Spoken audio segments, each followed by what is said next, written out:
O Senhor esteja convosco, Ele está no meio de nós.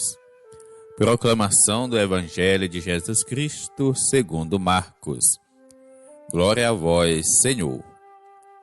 Naquele tempo, Jesus disse a seus discípulos: Naqueles dias, depois da grande tribulação, o sol vai se escurecer, e a lua não brilhará mais. As estrelas começarão a cair do céu, e as forças do céu serão abaladas. Então vereis o Filho do Homem vindo nas nuvens com grande poder e glória. Ele enviará os anjos aos quatro cantos da terra e reunirá os eleitos de Deus de uma extremidade à outra da terra. Aprendei, pois, da figueira esta parábola.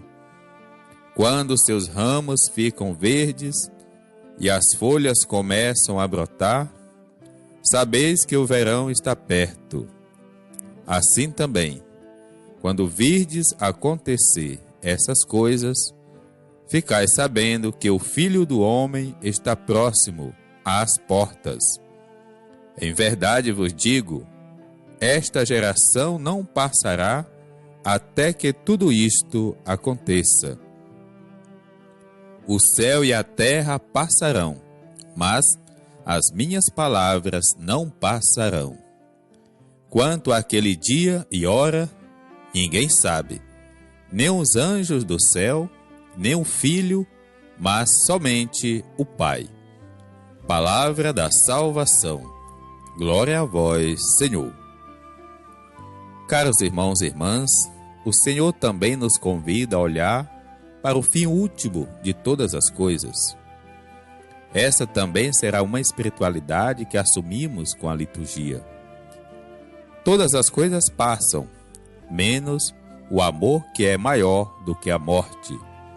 Deus é amor, e amados por Ele, nele e com Ele, viveremos para sempre. Peregrinos na fé e na vida, vamos construindo o reino de Deus, superando os sinais de morte e dando sentido à cruz que carregamos, na esperança e na certeza da ressurreição. Seja bem-vindo ao 33º domingo do tempo comum. O Evangelho de hoje faz parte do discurso escatológico de Jesus em todo o capítulo 13 do Evangelho de Marcos. Utiliza-se a linguagem apocalíptica. Na visão bíblica, o fim é a finalidade mais desejada, a meta pela qual se luta, a felicidade que se busca e nunca se encontra. É o encontro entre o Pai e os filhos, entre o Filho e os irmãos, entre o Criador e a criatura, entre o amor e os amados, entre o esposo e a esposa. Lembra-nos o livro do Apocalipse. Depois da grande tribulação,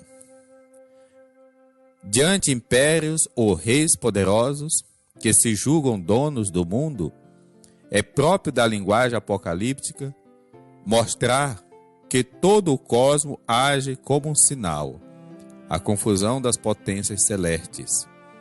O sol escurece, a lua não brilhará mais, as estrelas caem do céu e as forças do céu se abalam. É como se todo o universo reagisse diante das opressões e injustiças que se cometem na terra.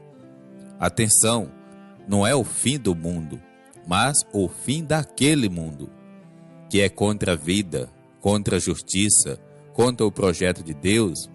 Este mundo precisa ser destruído. Então vereis o Filho do Homem. Esta visão é baseada em Daniel capítulo 7, versículo de 13 a 14, que numa época de perseguição mostrava o Filho do Homem como personagem celeste, manifestando-se sobre as nuvens.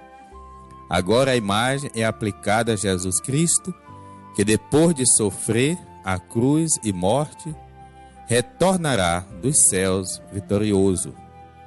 No julgamento, Jesus se referirá a isto novamente.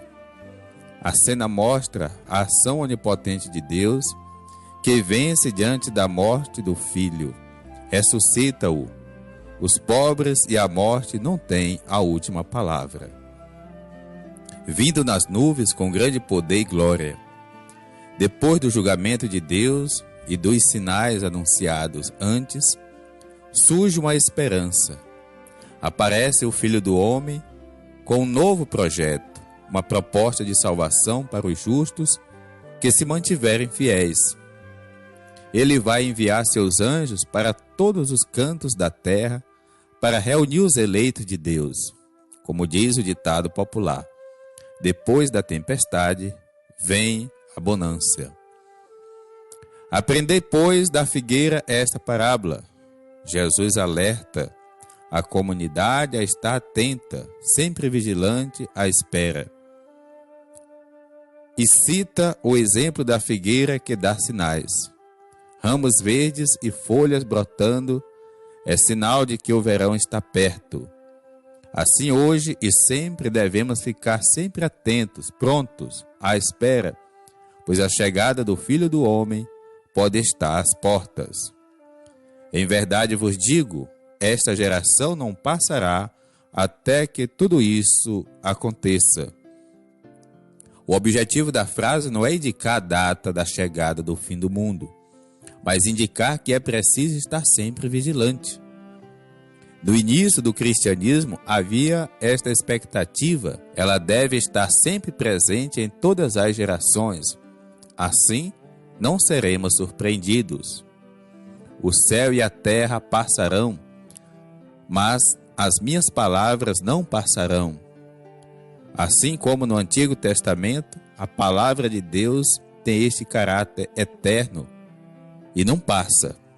Também as palavras de Jesus não passarão. Cairão potências, impérios, governos, ideologias, mas a palavra de Deus permanece para sempre. Lembra-nos a carta de São Pedro, capítulo 1, versículo 23. Ela é até a mais viva e forte do que o céu e a terra. Somente o Pai sabe o dia e a hora. É inútil adivinhar ou querer indicar o dia e a hora. Isso somente o Pai sabe. Cabe à comunidade estar sempre pronta, vigilante. Durante a história, não faltaram charlatões, pessoas enganando, falsos profetas, que enganaram o povo marcando o dia e a hora e o fim do mundo até. Sempre erraram e continua errando, e gente acreditando, por incrível que pareça. O evangelho de hoje, na verdade, se cumpriu na cruz de Jesus e nas cruzes que por Jesus e em nome de Jesus temos que abraçar para viver a palavra de Deus, para vir até nós o reino e fazer a vontade do Pai. A cruz é a entronização de Jesus, a sua vinda em poder e glória para dar a conhecer o juiz de Deus e a salvação do ser humano. Viver vigilante, fiel, no tempo que se chama hoje, e nos preparar e antecipar o encontro que se dará no fim dos tempos. Ninguém sabe qual o dia final, mas todos podem viver cada dia como se fosse o último. Se sabemos ler os sinais dos tempos, da natureza, podemos aprender também a aprender a ler os sinais dos tempos históricos, onde o Senhor está presente e atuando na direção do seu reino. Por onde passa hoje a salvação, que não cessa de ser oferecida pelo Pai, que não quer a morte, mas quer a vida dos seus filhos e filhas. Deus nos abençoe grandemente e que nós possamos levar uma vida atento às coisas de Deus, atentos à nossa salvação no dia de hoje, e assim estaremos preparando a nossa eternidade. Em nome do Pai, do Filho e do Espírito Santo. Amém.